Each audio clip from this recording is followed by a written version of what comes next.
सोमाय रुद्राय महाग्रासाय हेतवे प्रपद्येऽहं विरूपाक्षं शरण्यं ब्रह्मचारिणं महादेवं महायोगम् ईशानं त्वम्बिकापतिं योगिनां योगदाकारं योगमाया समावृतम्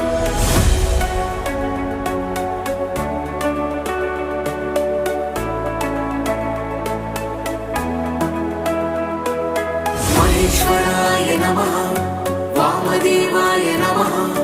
त्रिलोकेशाय नमः परमेश्वराय नमः